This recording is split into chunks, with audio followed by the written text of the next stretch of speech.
लोकमान्य बाळ गंगाधर टिळक यांच्या पावन चरणी विनम्र अभिवादन करून आपलं मारुती सार्वजनिक गणेशोत्सव मंडळ सर्व गणेश भक्तांचं हार्दिक स्वागत करीत आहे.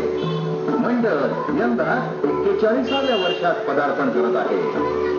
या 41व्या वर्षात मंडळ सादर करीत आहे देखावा चांगदेवांचं गर्वहरण.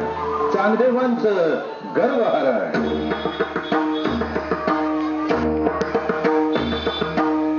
हे विश्वची मासे खरं असं म्हणणाऱ्या ज्ञानेश्वरांची ही कथा.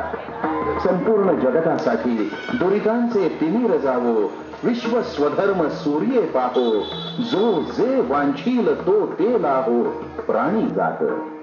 असं पसायदान वागणाऱ्या ज्ञानेश्वरांची कीर्ती त्यांच्या विनम्र वागण्यानं आणि प्रज्ञावंत ज्ञानानं सर्वदूर पोहोचत होती.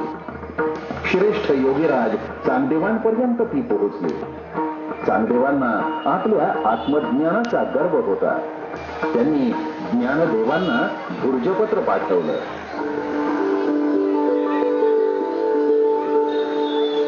ज्ञाना, श्रेष्ठ योगीराज चांगदेवांकडून संदेश आला आहे.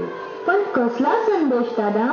भुर्जपत्र तर कोरेच आहे. त्यांना लिहिताच येत नसेल तर? सोपाना, ज्येष्ठांची अशी मस्करी करू नये. चांगदेवांची योगविद्या वंदनीय आहे. 1400 वर्षांची त्यांची साधना आहे आणि तेवढेच त्यांचे शिष्यही आहेत. तरी देखील सोपानाचे म्हणणे एका अर्थाने खरंच म्हणावे लागेल. ज्ञाना, त्यांनी पत्र लिहावयास तर घेतले असेल, तथापि ते तुला तीर्थरूप येऊ शकत नाही. कारण तू वयाने लहान आणि चिरंजीव लिहावं तर त्यांचा अभिमान आढावा आला असेल. म्हणून मग अखेर कोरेच पत्र पाठवले वाटते. सोपाना, त्याच भुर्जपत्रावर त्यांना उत्तर पाठव.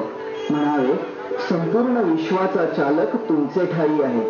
त्याच्याजवळ लहान थोर असा भेद नाही. ज्ञानदेवांनी त्याच भुर्जपत्रावर संदेश लिहून चांगदेवांना पाठवला.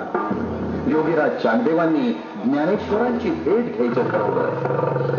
ज्ञाना, तुला भेटण्यासाठी मी येत आहे.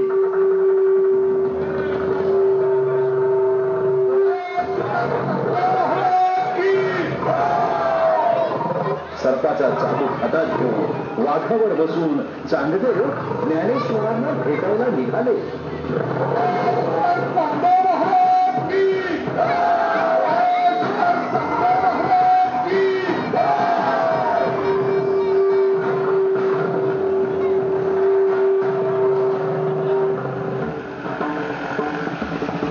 दादा, योगीराज चांगदेव वाघावर बसून येत आहेत. त्यांच्या हातात सर्पाचा चाबूक आहे. सोपाना, मुक्ता, शांत व्हा. निवृत्ती दादा, मला आशीर्वाद द्या. तो तर आहेच, परंतु तू काय ठरवले आहेस? दादा, ज्ञानवंत चांगदेव आपल्या भेटीसाठी येत आहेत. त्यांच्या स्वागतास आपण सामोरं जायला हवं. ओम नमो भगवते, ओम नमो भगवते. हे निर्जीव पाषाणा समान भासणाऱ्या भिंती माते, चल, आम्हाला चांगदेवांपाशी घेऊन चल.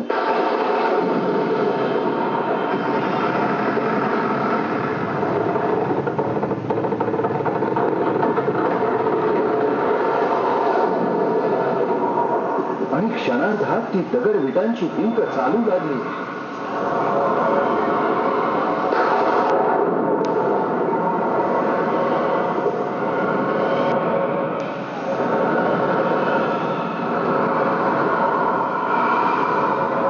तो चमत्कार पाहून चांगदेव अचंबित झाले. त्यांचा अभिमान गळून पडला.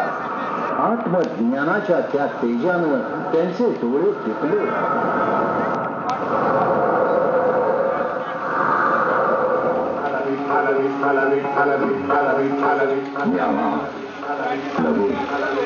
ज्ञानदेवा, आपण थोर आहात. तुमचं सामर्थ्य मी ओळखू शकलो नाही. ज्ञानदेवा, मी तुम्हाला गुरुतुल्य मानून समाधिस्थ होण्याची अनुज्ञा मागत आहे. जशी आपली इच्छा श्रेष्ठवर.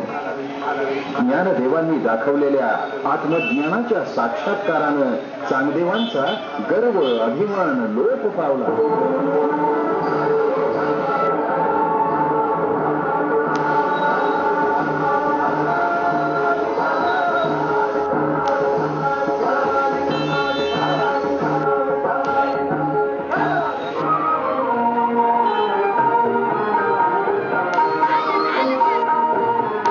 मंडळानं आपल्या समोर सादर केला देखावा चांगदेवांचं गर्वहरण.